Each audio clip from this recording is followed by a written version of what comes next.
This is Beaumont, the way many people who live here see it, and certainly those who visit, and it's something we can be proud of. This is also Beaumont, but there is one major difference between this area and the one you've just seen. The people here don't have much money. Some are on fixed incomes, and many are on welfare. This area is Beaumont's other side of town. A boy's born in hard-time Mississippi, surrounded by four walls that ain't so pretty. His parents give him love and affection to keep him strong, moving in the right direction, living just enough for the city. As our series continues, we'll talk with two sociologists about the effects blighted areas have on the people who live there. Many of them just hopeless and unable to stand up on themselves, and they just cannot do anything. So, they just stay on welfare and try to find some excuses, find some reasons and the justifications, and pacify their consciences. Blighted area is almost synonymous with an existence of poverty. And so all of the negative social characteristics which we attribute to poverty are generally found in any type of blighted area. We'll go into a blighted area and talk to some of the residents. I have a family, and something going to have to give. I wouldn't say what it would be, but I wouldn't like for them to be hungry. A social worker will explain to us what she sees when she goes to visit a family in a blighted area. Their water was cut off. They had no plumbing. There were holes in the floor of the dwelling in which they were living. There were no windows. Their sewage was backed up. It was generally an unfit situation for a child to live in. And the city of Beaumont will outline plans for trying to improve blighted areas. The city is aggressively dealing with blight, particularly since 1975. The blighted areas have been identified. We do have a redevelopment and revitalization strategy. Tonight at 10 on The Update, we will examine how living in a blighted area affects the people there as our series on urban blight, Beaumont's Other Side of Town, continues. The need here is always for more. There's nothing good in store on the other side of town.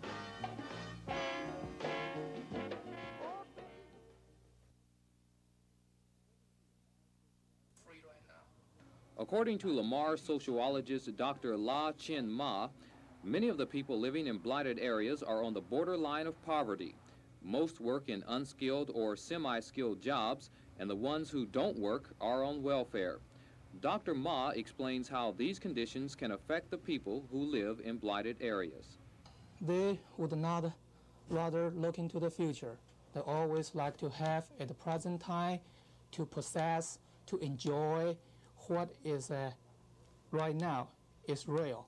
And waiting for the future is uncertain, and the planning for the future is unrealistic. They don't believe themselves have much power to change their surrounding environment, and they don't believe they can change their destiny. So they usually, believe their life is very much predetermined by the, invisible forces. Families who are forced to live in such an environment have a difficult time making ends meet. Although blighted areas are considered low-rent areas, many of the couples have large families and most of their money goes towards buying food. Some even have to get on welfare to make ends meet, which, according to Dr. Ma, is a big blow to their confidence. In general, when you are on welfare, you are usually, looked down upon by the other people in the neighborhood, in the surrounding environment. And nobody want to be, looked down upon. So they would like to try, to get off the welfare roll. And the problem is, many of them just hopeless and unable to stand up on themselves. And they just cannot do anything. So, they just stay on welfare and try to find some excuses, find some reasons and justifications, and pacify their consciences. Unemployment is also a big problem in blighted areas, and we'll look at that tomorrow night at 6 as our series on urban blight, Beaumont's Other Side of Town, continues. The need here is always for more. There's nothing good in store on the other side of town.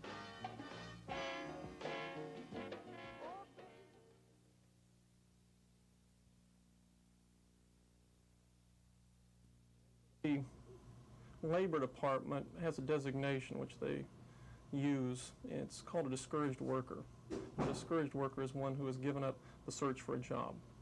And frequently it's this resignation that I mentioned before as a mode of adaptation, where the person who is unable to find a job just simply refuses to pursue anymore. I used to walk from here to town, man, and just look for jobs all around, and fill an application, but never got called, say anything about, hey, I want to hire you, I'm just somebody that, that just they look over, And many others who live in blighted areas say they feel the same way. They admit that jobs are hard to find and the odds are stacked against them because they are unskilled workers. Right now you can go say, man, I need a job, and a white man gonna say, you have any kind of education, can you read or write? And matter of fact, I can't read or write at all, but hey, man, you don't never down a man for you can't read or write. Man wants a job, man wants to have something. Dr. Kevin Smith is a sociologist at Lamar University. He says the type of jobs most unskilled workers get are low-paying and have a high turnover rate. If they do get a job, what type of work or what types of jobs do they tend to be?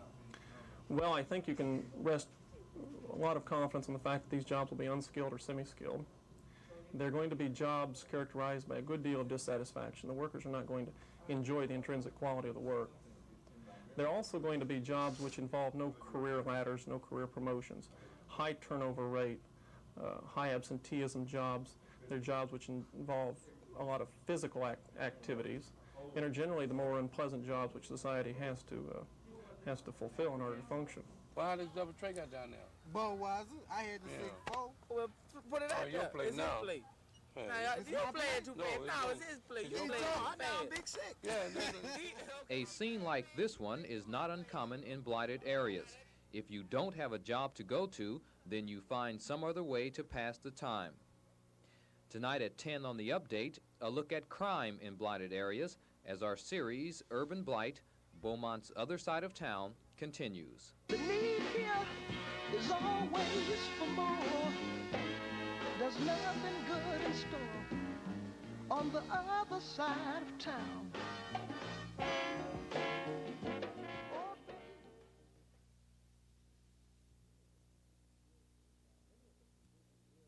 Many of the people who live in blighted areas have a limited source of income. Some work but don't make much money. Others are on fixed incomes, and some are on welfare. So, in order to make ends meet, some of the residents say they may have to turn to crime.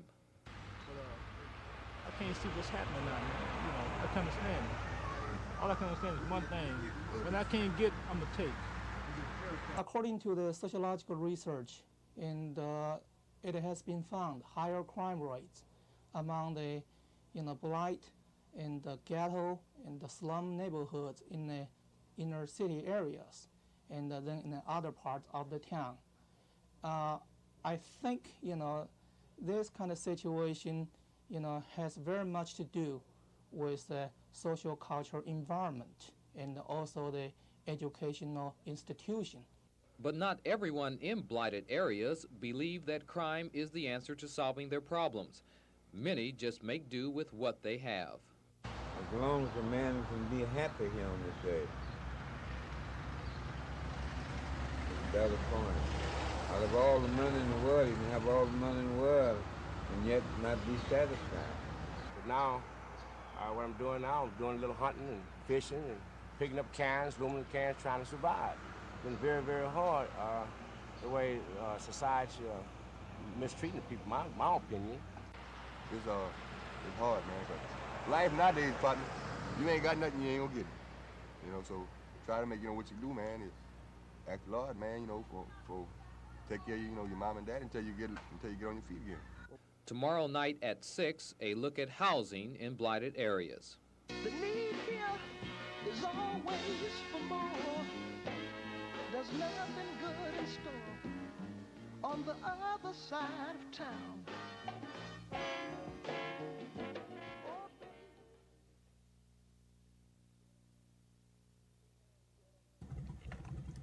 Well, I mean, it's hard for black folks coming up, and I don't really believe in such things as ghettos, because when you're poor, you're poor. Which I'm not saying people out here are poor, so I wouldn't consider the ghetto. It's a place to live. But you're not happy with it? I'm not happy. That is the feeling of many of the people who have to live here. But to those who live outside these areas, they are known as slums or ghettos. Judy Cappy is a social worker in Jefferson County, and she says some of the things she has seen in these low-rent areas are frightening. A lot of the housing is not adequate for the cold. A lot of clients don't have heaters. Their kids are cold in the winter as a result of it. They have more colds, more flu, more illnesses that are related to the weather, okay? In the summer, there are a lot of families that have infants that can't keep them cool enough, that they get overheated and they dehydrate because of the weather, because of the living conditions. According to Lamar sociologist Dr. Kevin Smith, many of the people who live in blighted areas would like to leave, but their financial status forces them to stay.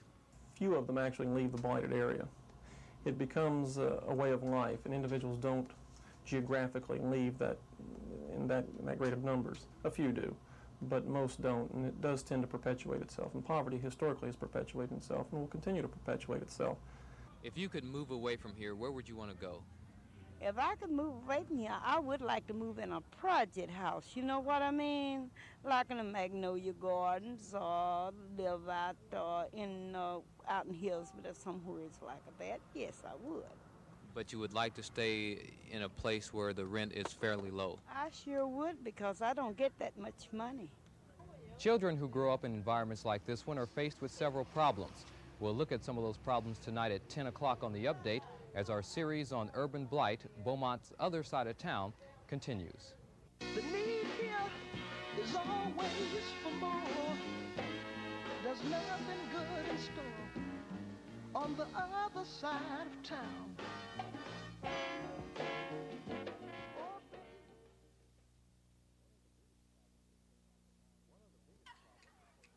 One of the biggest problems, according to Lamar sociologist Dr. Lai Chin Ma, is children from blighted areas have a hard time adjusting to school.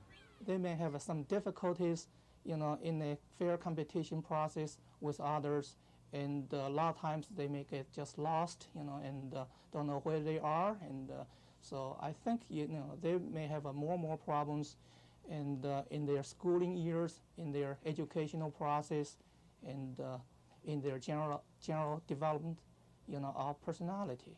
And Jefferson County social worker Judy Cappy agrees. She says the environment is crucial to a child's upbringing. I had at one time a referral concerning a family. When I went out to the home, their water was cut off. They had no plumbing. There were holes in the floor of the dwelling in which they were living. There were no windows. Their sewage was backed up. It was generally an unfit situation for a child to live in. Residents of blighted areas, generally the poor,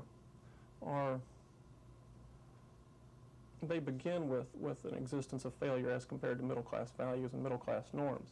And it's difficult for the child to live up to these norms, and consequently, feelings of failure, alienation, anomie, and all the other social, psychological, and psychological traits which are associated with those tend to emerge. But because of their parents' financial status, many of the children in blighted areas have no other place to go, so they must make do with what they have. The kids, I don't want the children to grow up like I grew up. I'm the mother of 14 children, 7 girls and 7 boys. I have 24 grandbabies. I want them to have better in life than what I had. Is the city of Beaumont aware of these blighted areas? And if so, what are they doing about them? We'll look at that tomorrow night at 6 as our series, Urban Blight, Beaumont's Other Side of Town, continues. The need here is always for more. There's nothing good in store on the other side of town.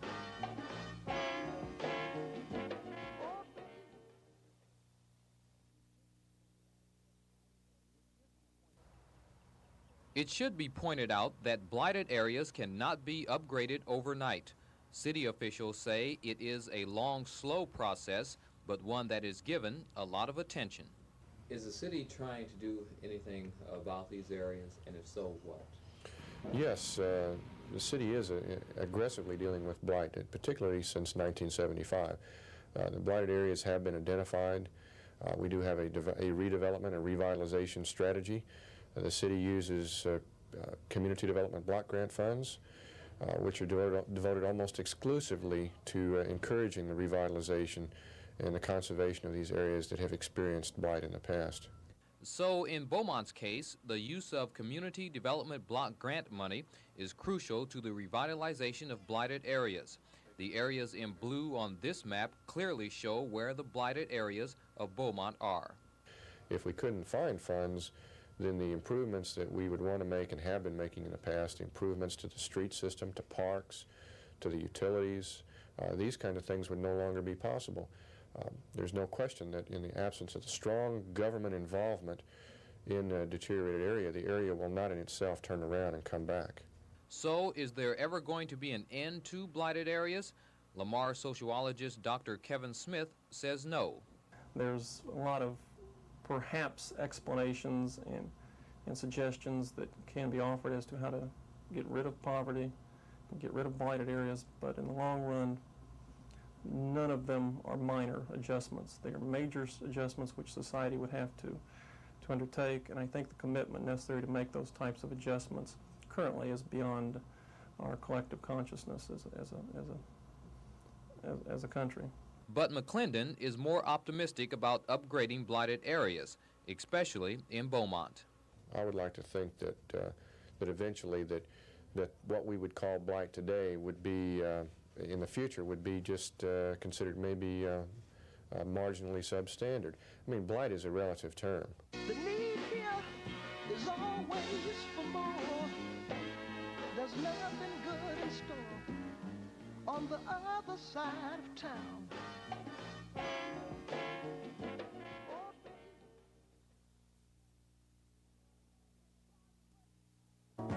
His father works some days for 14 hours, and you can bet he barely makes $1. His mother goes to scrub the floors for many, and you best believe she hardly gets a penny, living just enough for the city.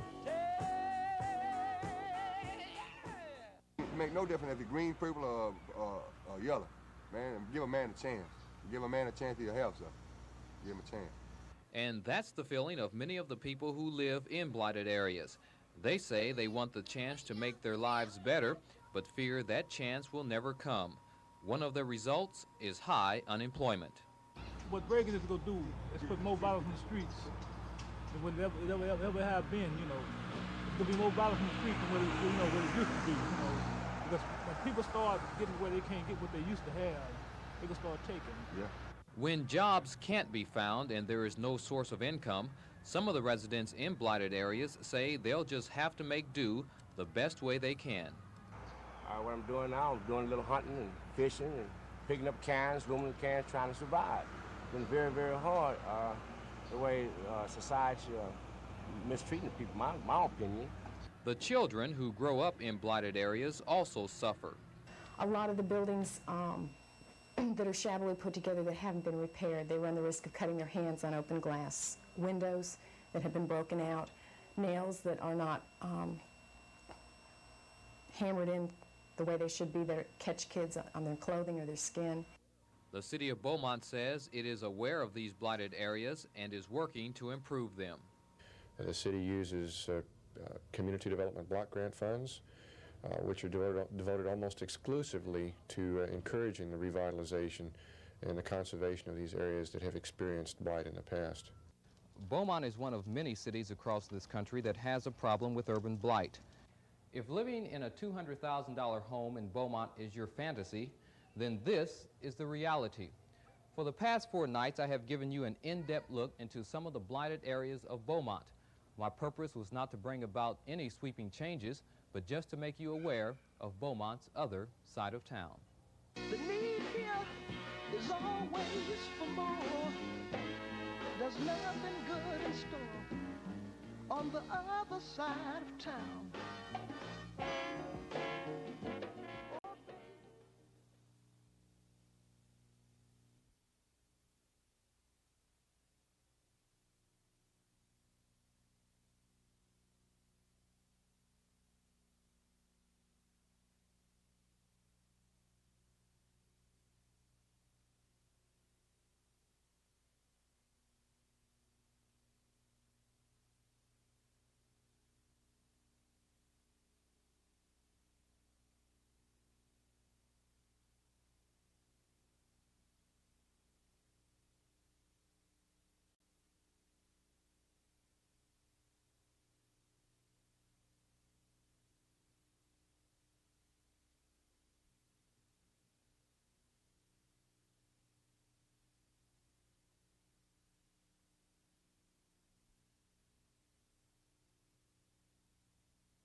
This area, a 105-acre tract of land bordered along Comstock Road, Rose Lane, Gale Drive, and Margaret Lane, is where the proposed development was to take place.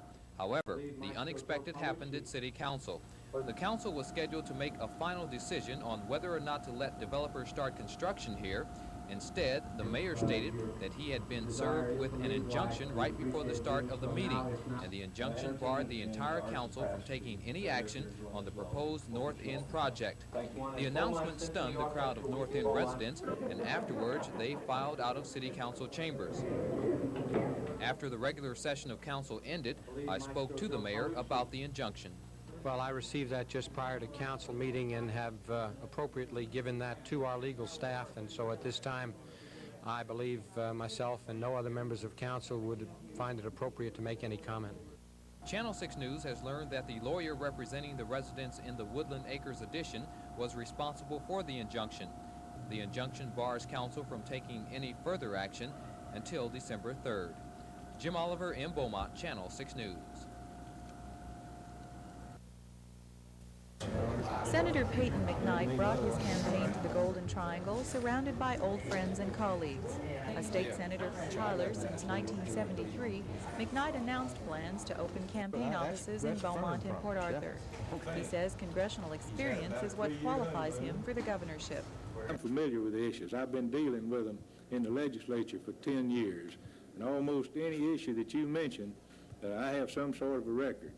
Calling himself a conservative sensitive to the needs of the people, McKnight criticized Governor Bill Clements for, in his opinion, neglecting Texans. I've talked to some people here today, and particularly to the mayor over here, who says it's very hard to see the present governor of Texas. You know, our governor is sort of an international character. He's a little more interested in national and international affairs than he is in those of the state of Texas. When I tell you that something's a promise, it's going to be something that I think I can attain, something that I believe I can persuade the legislature in working through cooperation and leadership to do. I'm not going to say something's a promise and later say that it was not a promise, it was just a goal. McKnight says he will be presenting his campaign platform after the first of the year. Lynn Sue Glass, Channel 6 News. The $30 million South Park bond issue has failed, but although there was much negative sentiment surrounding the proposal, voters going to the polls did have positive elements to consider. A new high school to replace two older ones, a seemingly attractive offer to the West End because 900 students from that area will go to the new school. Now, those students will attend an older, renovated facility, either Hebert or South Park. The bond issue was offered without a tax increase. Now, residents will probably face a 10-cent tax hike. In view of these negative elements, why did voters reject the bond issue? Number one is the economy. At this particular time, it's not very good to be talking about expenditure of $30 million. And secondly, the emotional issue of the judicial system and the Justice Department involved in the local school district's desegregation case. Whatever the reasoning, the bond issue did fail. Here are the results. The West End had the greatest impact on the election. 1,140 West Enders, or 23%, voted for the issue. 3,810, or 77%, against. In the Hebert area, 1,409, or 72%, voted for the issue. 553, or 28%, against. In the South Park High School area, 306, or 24%, voted for the issue. 964, or 76%, against. The final figures: 2,855, or 35%, voted for the issue. 5,327, or 65%, against. But only a little more than 1/4 of South Park's registered voters cast ballots in the election. The district must now decide which school will be renovated in time for the December 7th hearing, and Dr. Taylor believes the school will be an excellent facility. You renovate an old facility, and you still got an old facility, but I think with the expenditure that we're planning to put into one of the old facilities, I think we can create an excellent educational environment for students. Scott Lawrence, Channel 6 News.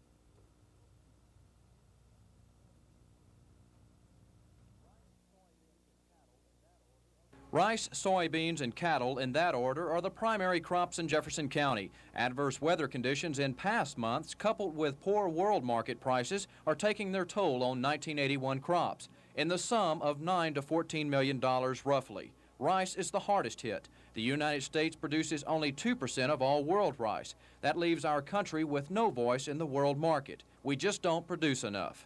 The only thing we have going for us is that we've got the best quality in the world.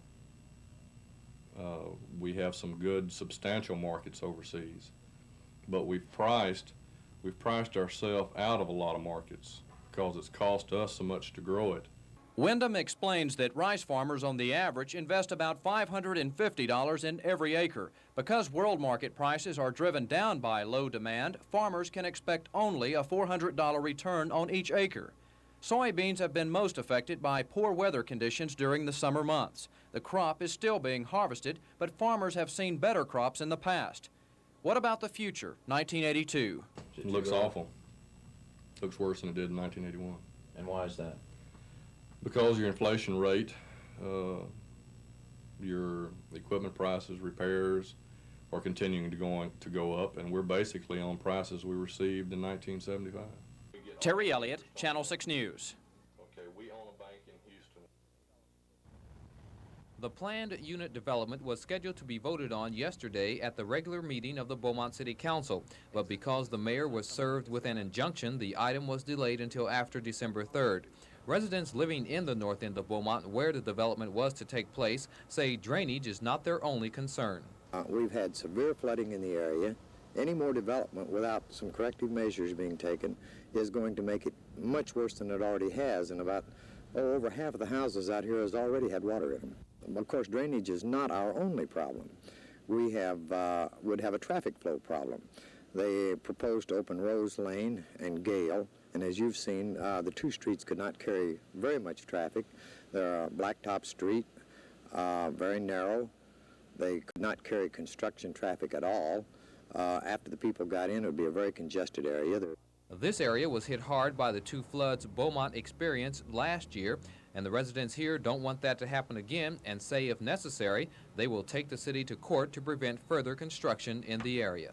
We were willing to see what the council had to do, not that we wouldn't take action, legal action, if it went wrong, but we were willing to give the council a chance to give it back to the zoning commission, send out the notices, and have a public hearing on it again. The City Council will reconsider this matter sometime after December 3rd. Jim Oliver in Beaumont, Channel 6 News. Congress passed a public law 9 years ago to help cities like Port Arthur upgrade their wastewater treatment services. The federal government pays for 75% of the improvements, and the city makes up the difference by selling bonds to residents. Public Service Director Bob Bowers explains how far improvements in Port Arthur have come. The first step is to develop an overall plan for the city. That's been completed. The second step, which we are completing right now, is the development of contract documents and detailed plans for the enlargement of the plants and for the rehabilitation of the sewage collection system. The third step would be the actual contracts to enlarge the plants or install the new lines or to repair the existing lines. Construction is expected to take 5 years and to cost around $55 million. Bowers says several major changes will be taking place at area wastewater plants. We presently are dealing with 4 sewage treatment plants. 2 of these plants will be enlarged and modernized. That would be the main plant and the Port Acres plant. 2 of the smaller plants will be abandoned, and the flow from those plants and those areas will be diverted to the enlarged 2 plants, either Port Acres or the main plant.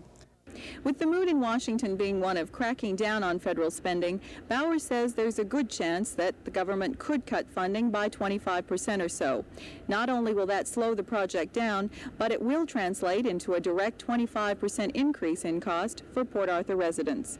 At the Wastewater Service Center in Port Arthur, Lynn Sue Glass, Channel 6 News. Why did the Pilgrims come to America? They want to go to their own church. He who is thankful for a little enjoys much. Like other places across the country, we found that here in Beaumont, Texas, people are being thankful and they are preparing to enjoy tomorrow. I thank God for being here. You gonna have a big crowd for dinner tomorrow? Oh yeah, we sure will. What's the largest grocery order you had to check out? Today? About 80 today. Thankful for your teacher? Yeah! Are you gonna eat a lot on Thanksgiving? No. Why? I'm getting too fat. What's your favorite Thanksgiving meal?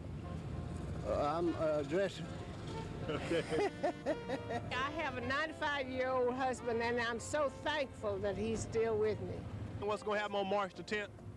I said, last I heard, some guy's going to have a birthday. Would that guy be you? It might be.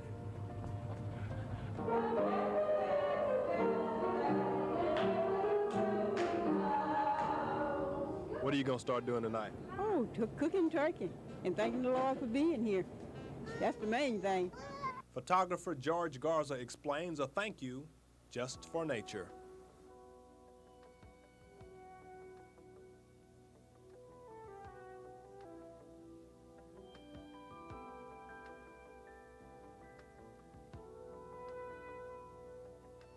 Thanking the Lord for being here.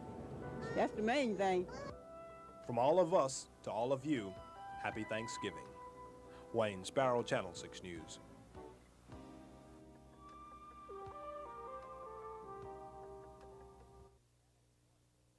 Inside Jefferson County's Annex 1 building, the 279th District Court is busy. About 5 years ago, Texas laws were changed concerning the illegitimate child. When it can be proven, fathers are now forced by law to pay child support. In Jefferson County, the Welfare Department pays 2 attorneys to contact every mother on welfare with minor children. The lawyer and mother then work to determine who the father is. That father is then sued by the welfare and brought into court. If he denies the child is his, then we order a blood test. After results of the blood test, it can be set for a trial before the court or before a jury. If it's then determined that he is the father, he's ordered to pay child support. Matheny cites a recent case as an example of the illegitimate problem now facing the county. The mother was 25 years old and had 7 illegitimate children. I asked her, did she work? No, sir. Have you ever worked? No, sir.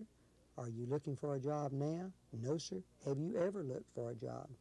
No, sir. And this lady was receiving about, ballpark figure, $700 a month welfare. Well, the children, one of the children was, a father worked for the railroad and one was in the Army. Well, we've taken that lady off the welfare rolls now as to those 2 children because the fathers are having to support them. It's the aim of the courts, Matheny explains, that every father of a child, legitimate or illegitimate, is going to support his children, not the taxpayers. And if the father refuses... Well, Mr. Culbertson has a place that I will send him to. It's called the Jefferson County Jail, and that's entirely his decision. Terry Elliott, Channel 6 News. Remember when you were a little girl? The game to play was dress up, and that included doing everything Mommy did. Well, little girls these days are still playing dress up, only now toy manufacturers are catering to the need, and the biggest fad is makeup. How lovely to be a woman, the wait was well worthwhile. How lovely to wear mascara and smile a woman's smile. It is non-toxic and it's safe, but the makeup is real. There's every color to choose from too. Really raspberry lipstick, jazzy jade eyeshadow. There's even disco and sunset blush. And like real makeup, it's expensive. This is one of the makeup kits being sold to little girls these days. It's got everything in it that a little girl needs to make up her face with. Blush, eyeshadow, it's even got nail polish. It costs $23. It's for children starting as young as, sometimes even as young as 4 years of age. 4-year-olds are wearing makeup? People are buying it for them, so apparently they are wearing it. There's quite a lot of makeup on the market now, and it is aimed at the pre-10-year-old. Are mothers pretty serious about it when they come in, or is it usually for just a toy? They buy it most seriously. I don't know if they're ready to, set the young girl out in the world, but they are buying it, and it's more so than ever before. I've never seen so many makeup products available from so many companies. Since cosmetics for little girls are so popular now, it just might be the thing to make up for the generation gap. Karen Hayes, Channel 6 News. Nothing unusual about this house. Thanksgiving morning, nothing unusual about a woman doing kitchen chores. What is unusual is that this woman has seen Thanksgiving for a century. Maggie Knox is 100 years old. I'm just thanking the good Lord that I'm spared to see another Thanksgiving. She's been in Orange since 1915. Through the Great Depression and the World War, she has given of herself to those in need. When medical facilities were few and far between, Mama Mag, as she is affectionately called, brought baby after baby into this world, almost 1,000. In her living room, there's a cross and awards for her Christian service, no fancy medical degrees. It was given to me through the Spirit. My grandmother was a midwife, and she only had me for one granddaughter, and so she blessed me before she died and said she wanted me to be like her. She only stopped last year. I tell them I'm too old now, I can't fight no more. Through all these many years, I haven't had no death with no woman. Though she was thankful for being here, many say the community should give thanks for having her. We saw no cane, no medicine bottles. She wore no hearing aid. Her magic fountain of youth? 100-year-old Maggie Knox says there is no magic. The answer is simple. All what keeps us alive is the Lord. He gives us everything we ask for. Some things we don't ask for, and we get that. From Orange, Wayne Sparrow, Channel 6 News.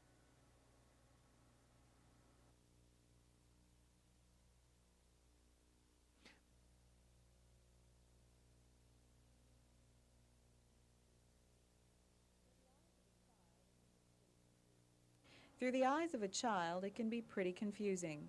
All this talk about pilgrims and Indians, all this fuss over hats and feathers, a whole day of giving thanks with prayers and song. A kid could get downright weary of the whole affair. About the only good part is the food. That a little one can understand. Not so easy to explain is Thanksgiving. Who did the Pilgrims make friends with on Thanksgiving? Indians. Who was here first in America? Who made friends on Thanksgiving, Myron? We don't think there's a friend. Who do you say thank you to on Thanksgiving? God had made all of us. Thanks for Him and God and Jesus. He had made us all this good stuff He had made. So we must thank God for all our blessings and all our home. And what did they eat for dinner? Turkey, chicken,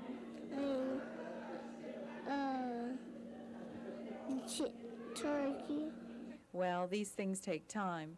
The only sensible thing a little tyke can do is enjoy himself and wait till next year. Lynn Sue Glass, Channel 6 News. For many reasons, rape used to be a very difficult crime to prove. If the case went to court, the odds were in favor of the accused being acquitted. But now the odds have swung in the other direction. Through modern chemical analysis, a rapist can be convicted in several different ways, using laboratory techniques that were not available just a few years ago. Now, any trace a rapist leaves behind can be used to convict. They were looking for any type of evidence, trace evidence, such as foreign hairs. We're looking for blood stains. We're also looking for semen stains. These clothes were worn in a recent rape. The victim doesn't know where she was taken, but dog and cat hairs found on the shirt have given the crime lab some solid clues. The hairs can be matched with known samples under this comparison microscope. Technology has advanced to the point that fingerprints can even be taken off of the victim's body. Not only that, if the rapist sweats on the victim, the sweat can be typed and used as evidence. Isoenzymes are other chemicals that the rapist leaves behind. When they're found, they can be used to zero in on the identity of the guilty person. I know of one particular case where our report did help quite a bit in our testimony, because they didn't really know what type of test we performed and what type of results we should get. The crime lab isn't the only branch of law enforcement that brings the rapist to trial, but more and more often it supplies the minute evidence to chain the criminal to his crime. From Beaumont, Roger Daniel, Channel 6 News.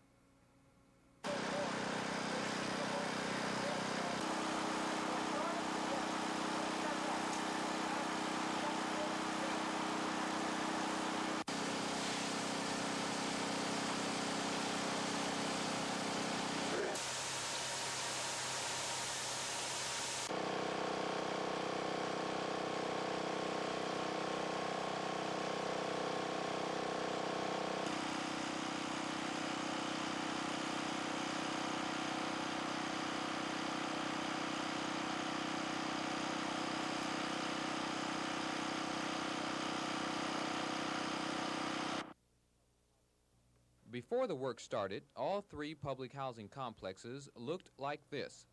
The siding was cracked or chipped and falling apart. Now, nearly all of the apartment buildings look like this. The residents living in this area say they are pleased with the improvement.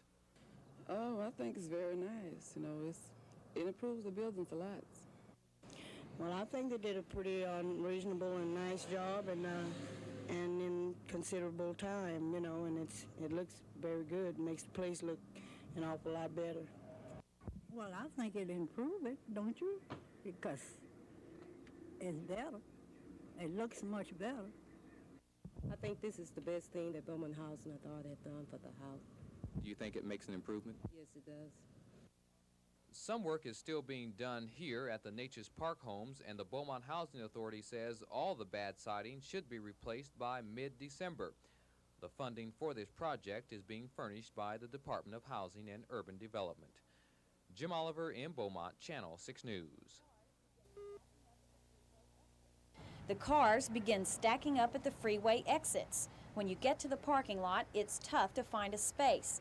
You have to be at the right place at the right time, but eventually you'll find one. You are now ready for the mile hike to the mall. You can't give up and go home. After all, you only have 27 shopping days till Christmas. That's how many Beaumonters spent their day at Parkdale Mall, jostling with the crowd. And mall merchants are loving it. Most of their merchandise was sold today.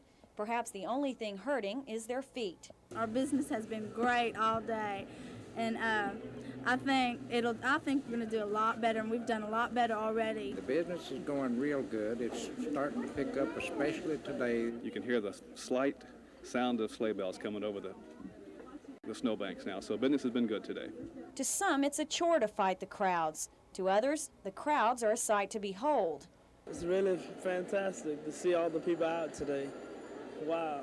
Right after the Thanksgiving holidays anyway. See them still shopping. For the kids, Santa is the main attraction.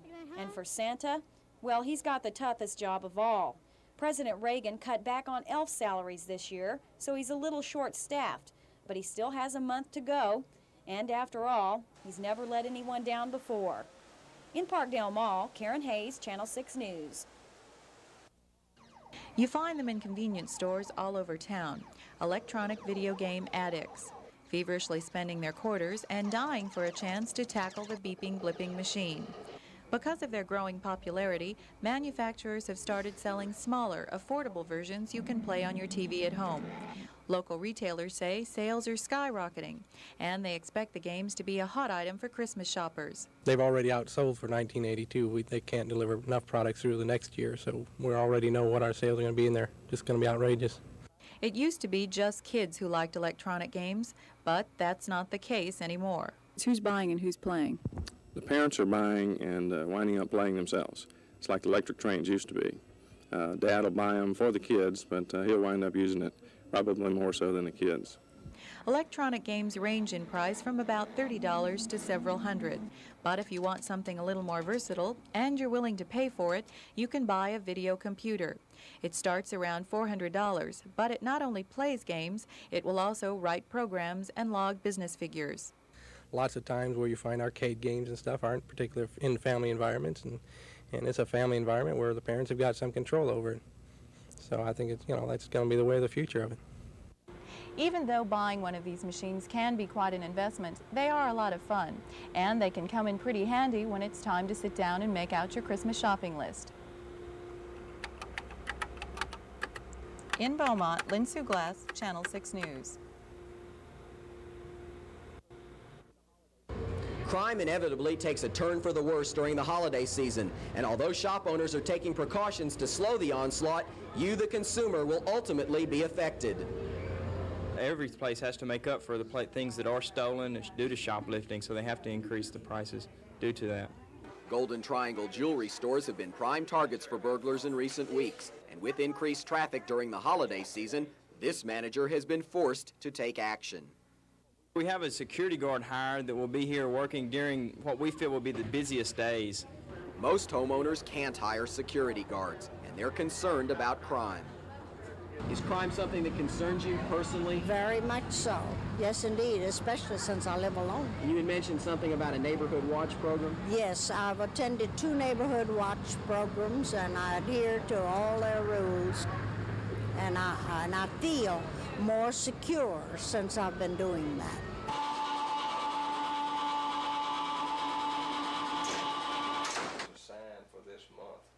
The Beaumont Police Department is facing a 10% rise in crime, prompting an increase in evening patrols. But Lieutenant Charles Henderson says citizens can also take action.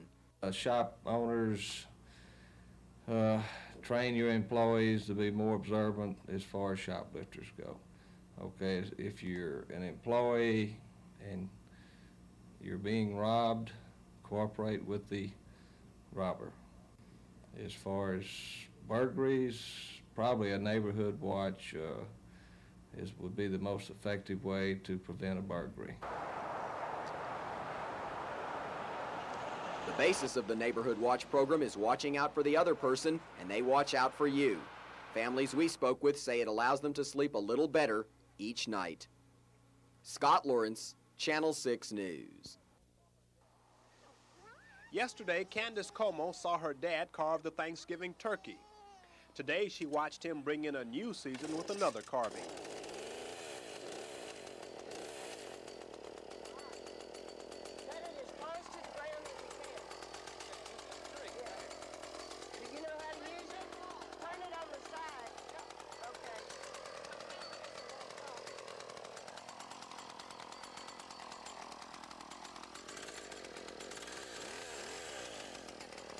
Bringing home the Christmas tree is another sign of the official beginning of the Yuletide season.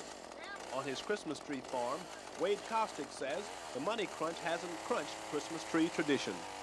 Wade, are people still buying Christmas trees this year despite what they say is a bad money situation in the country? Well, it hadn't been much of a problem this year. As a matter of fact, there's been more people out this year than last year.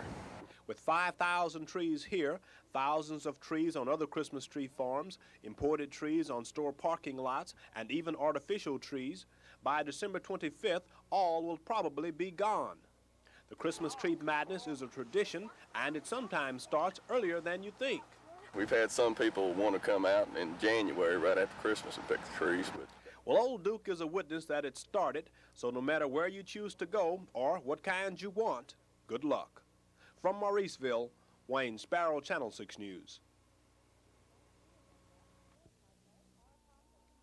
Like real makeup, toy cosmetics are popular, and more girls are wearing makeup than ever before. Most of the manufacturers assure us the products are safe and non-toxic. The makeup easily washes off the face, but it may stain fabrics as the label warns. The alcohol in the makeup is less, but the ingredients are much the same as in real makeup. Since some of the ingredients might be too harsh for even some adults, we asked a dermatologist if it's okay for children to use. Well, I don't think it will have an adverse effect. I think that as long as the children are either shown or encouraged to wash their skin properly and make sure all the makeup's taken off on a daily basis, I wouldn't really anticipate any problems. What would happen if they did go to bed with the makeup on? Well, of course, besides the fact that just from a hygiene standpoint, this could cause some bacterial problems with retention on the skin and might cause some infections. But what about the psychological effects? The psychologists we talked to say there are no harmful effects if makeup is used in the right perspective. They say as long as children realize it's only pretend and aren't made to believe they'll be more beautiful if they wear it, it's no more harmful than wearing high heels for playing dress-up. In Beaumont, Karen Hayes, Channel 6 News.